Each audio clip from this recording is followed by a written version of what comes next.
করেছি আর এখানে আর একটা করে নিলাম। এই যে কত সুন্দর লাল লাল করে ভেজে নিয়েছি। দেখুন বন্ধুরা কত সুন্দর দেখতে হয়েছে আমার এঁচোড় মাছটা, আর আমার রান্নাটাও প্রায় হয়ে এসছে।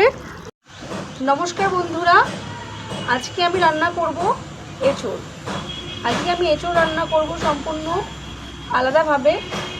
এই রান্নাটা হবে আজকে এঁচোড়ের ভিন্ন স্বাদে, আর এঁচোড়টা হবে রান্না পুরো মাছের শেপে। তো কী করে আমি এঁচোড়টা রান্না করব আর দেখতে হলে আমার সঙ্গে থাকবে। আমি এখন এঁচোড়টা কেটে নেব। আমি এর মধ্যে জল নিয়ে নিয়েছি আর এখানে ঝুড়ি নিয়ে নিয়েছি। তো চলুন এঁচোড়টা কেটে নেওয়া যাক। দুধ বেরোচ্ছে দেখুন। এঁচোড়টা আপনার হচ্ছে একদমই কচি আর একদম টাটকা এঁচোড়টা। কালকেই আমাদের এই পাড়ায় একটা গাছ আছে, এখান থেকে পাড়া হয়েছিল।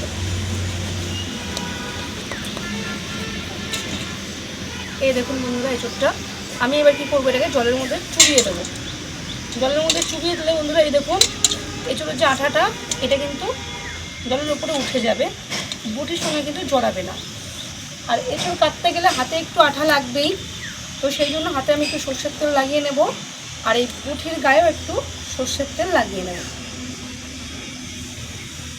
এই এঁচোড়টা কিন্তু কিছুই ফেলা যাবে না, এঁচোড়টা একেবারেই কচি এঁচোড়। তো আমি এঁচোড়টা এবার কেটে নেব। এটা কিন্তু জলের মধ্যে হাত দিয়েও আপনারা ছাড়িয়ে দিতে পারবেন, একটু তেল লাগিয়ে নেবেন, হাতে ছেড়ে যাবে। এরকম একটু কিন্তু হাতে আঠা নেই। এঁচোড়টা আমি কত শর্টকাটে কাটবো সেটাই দেখুন।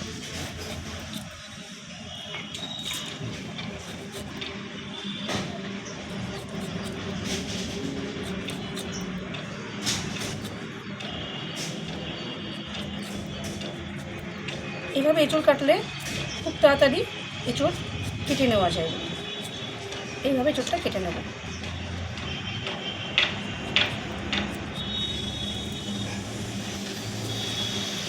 যারা এঁচোড় কাটতে পছন্দ না করেন, এরকম করে পিস পিস করে নিয়ে এঁচোড় কাটলে কিন্তু সময় লাগবে না, এঁচোড়টা কাটতে চটপট কাটা হয়ে যাবে।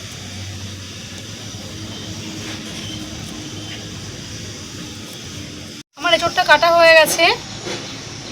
এ দেখুন বন্ধুরা, আমার কাটতে 3-4 মিনিট সময় লেগেছে এঁচোড়টা কাটতে। সম্পূর্ণ এঁচোড়টা আমি ভালো করে ডুমো ডুমো করে কেটে নিয়েছি। এবার আমি এঁচোড়টাকে ভালো করে সেদ্ধ করে নেব।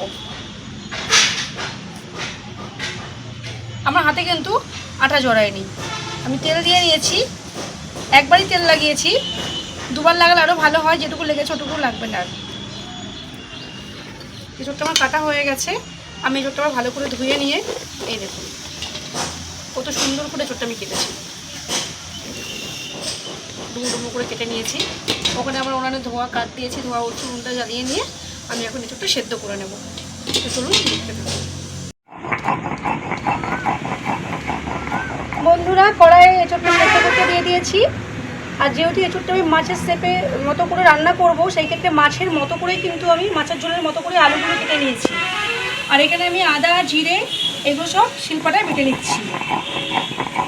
তো এঁচোড়টা আমার নামানোর টাইম হয়ে গেছে, মশলাটা বেটে এঁচোড়টা নামিয়ে নেব।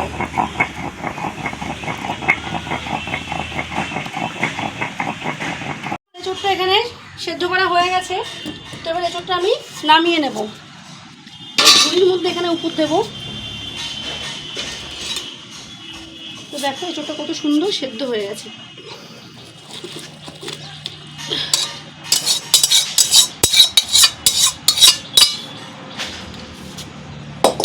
দেখো বন্ধুরা এখানে একটা এঁচোড় দেখো, দেখো খুব সুন্দর কিন্তু এঁচোড়টা সেদ্ধ হয়ে গেছে।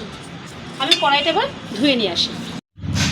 আর বন্ধুরা এখানে এঁচোড়ের জলটা ভালো করে আমি ঝরিয়ে নিয়েছি। এঁচোড়গুলো আমি গামলার মধ্যে ঢেলে নেব। কড়াইটা গরম হয়ে গেছে, দিয়ে দিচ্ছি। আজকে আমার ভিডিও করতে করতে পুরো সন্ধ্যা লেগে গেছে। দিয়ে আমি আলুগুলো ভেজে নেব। তো এই ফাঁকে আমি এঁচোড়গুলোকে না ভালো করে, এঁচোড়টা খুব গরম, তো সেই ক্ষেত্রে আমি হাতা দিয়ে ভালো করে এঁচোড়গুলোকে থেতলে নেব। এ দেখুন এইভাবে এঁচড়গুলোকে থেতলে নেব। কি সুন্দর সেদ্ধ হয়েছে এঁচড়টা। এই কড়াইটা গরম হয়ে গেছে, আলুগুলো ভাজতে দিয়ে দিই, কেননা বাইরে একটু পরে অন্ধকার হয়ে যাবে, তো ছবিটা ভালো আসবে না ক্যামেরায়।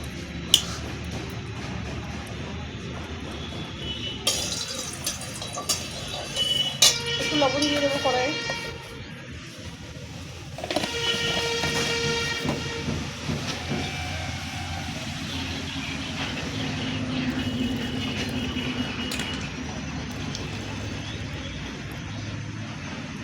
আমি আলুগুলো তেলের মধ্যে ছেড়ে দিচ্ছি।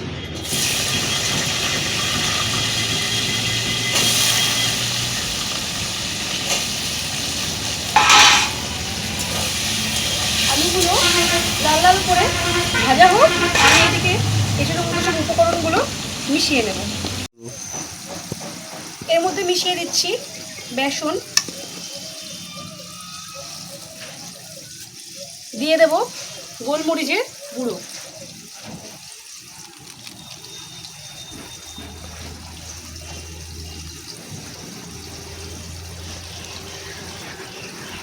এর মধ্যে কিন্তু বন্ধুরা অনেক কাঁচা লঙ্কা কুচি করে দিতে পারেন, আমি দেবো না, কেননা আমার ঘরে বাচ্চা আছে, তো বাচ্চারা খাবে, সেই ক্ষেত্রে কাঁচা লঙ্কা দেবো না। দিয়ে দিচ্ছি লবণ। যাদের ঘরে বাচ্চা আছে তারা কিন্তু ঝোলে লঙ্কা দিতে পারেন, দিতেই হবে, কিন্তু এই বড়াটার মধ্যে মাখাতে কিন্তু দেওয়া যাবে না, লঙ্কাটা খেতে পারবে না বাচ্চারা। বন্ধুরা সব কিছু খুব ভালো করে মিশিয়ে মেখে নিচ্ছি।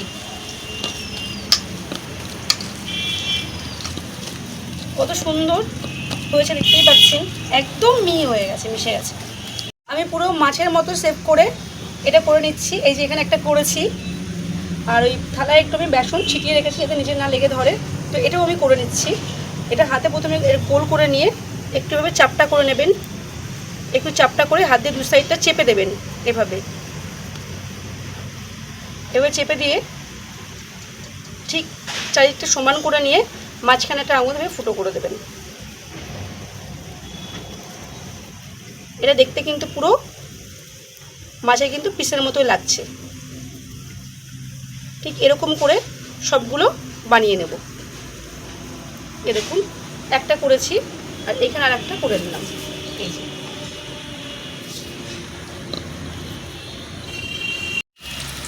আলুগুলো আমার ভাজা হয়ে গেছে, আলুগুলোকে আমি তুলে নিচ্ছি। সরষের তেল দিয়ে দিলাম,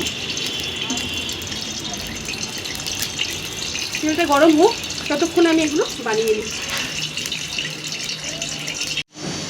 বন্ধুরা আমার কড়াইয়ের তেলটা গরম হয়ে গেছে, তো একটা একটা করে আমি এবার এগুলোকে দিয়ে দেবো ওর মধ্যে।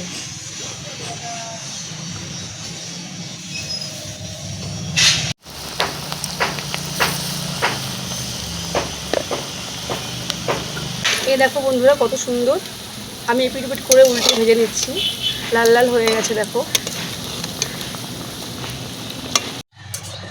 বন্ধুরা এগুলো আমার ভাজা হয়ে গেছে, তো আমি এবার নামিয়ে নেব। যে তিনটে প্রথমে দিয়েছিলাম সেই তিনটে দেখুন কত সুন্দর ভাজা হয়েছে। এই দেখুন বন্ধুরা কত সুন্দর লাল লাল করে ভেজে নিয়েছি। বাদ বাকিগুলো ঠিক এভাবেই ভেজে নেব। বন্ধুরা কড়াইয়ে আমি সর্ষের তেল দিয়ে দিচ্ছি, কড়াই গরম হয়ে গেছে। বন্ধুরা কড়াইয়ের মধ্যে আমি দিয়ে দেবো একটু রাঁধুনি, অল্প করে,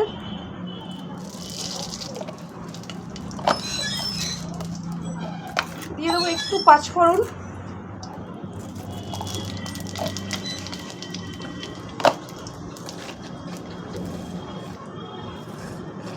চিরা কাঁচা লঙ্কা,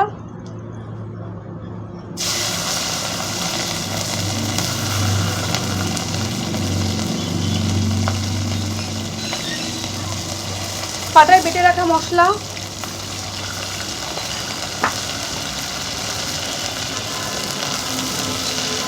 ভালো করে আমি কষিয়ে নেব। দিয়ে দিচ্ছি লবণ। ভিডিওটা করতে করতে বন্ধুরা অনেকটা সন্ধ্যা হয়ে গেছে,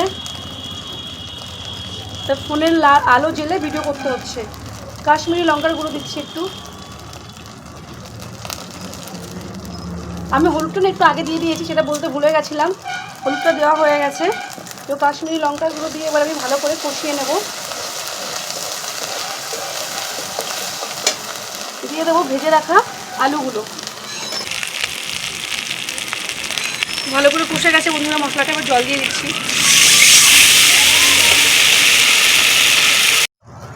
বন্ধুরা জল দিয়ে ভালো করে নেড়ে চেড়ে দিচ্ছি। আর উনুনটাও সেরকম একটা বড় কাঠ দিয়ে দিয়েছি জ্বলে যাওয়ার জন্য। ঝোলটা এক্ষুনি ফুটে যাবে টকবক করে। বন্ধুরা আমার ঝোলটা খুব টকবক করে ফুটে গেছে। আমি এবার এই যে এঁচোড় মাছটাকে এর মধ্যে দিয়ে দেবো। আমি এবার এঁচোড় মাছটাকে এর সঙ্গে দিয়ে দিচ্ছি।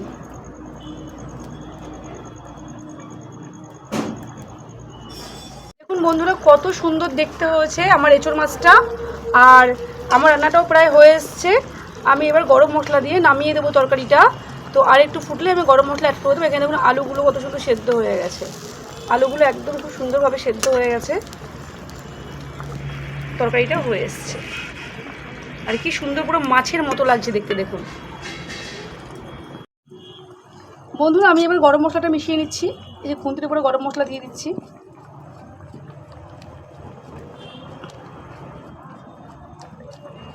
নিরামিষ তরকারি যেহেতু গরম মশলাটা একটু বেশিই লাগবে। এই যে গরম মশলা নিয়ে নিয়েছি, আমি এবার মিশিয়ে দেবো ঝোলের মধ্যে। বন্ধুরা গরম মশলাটা মিশিয়ে দিয়েছি। আমার রান্নাটা হয়ে এসছে, নামিয়ে নেব। তো এরকম করে আপনারা বাড়িতে এঁচোড়ে রান্না করবেন। যেদিনকে নিরামিষ থাকবে সম্পূর্ণ নিরামিষভাবে রান্না করবেন। এটা খেতে কিন্তু খুব দুর্দান্ত হয়। আর খেয়ে আমাকে কমেন্ট করে কিন্তু অতি অবশ্যই জানাবেন যে কেমন লাগলো খেতে। আর ভালো লাগলে কিন্তু আমার চ্যানেলটা লাইক কমেন্ট শেয়ার করতে কিন্তু একদম ভুলবেন না। আর দেখুন আজকে ভিডিও করার জন্য পুরো অন্ধকার হয়ে গেছে, কত পরিশ্রম করছি। প্লিজ আমাকে কিন্তু সবাই একটু সাপোর্ট করবেন, আমার পাশে কিন্তু সবাই একটু থাকবেন বন্ধুরা। তো আজকের মতো বাই বাই।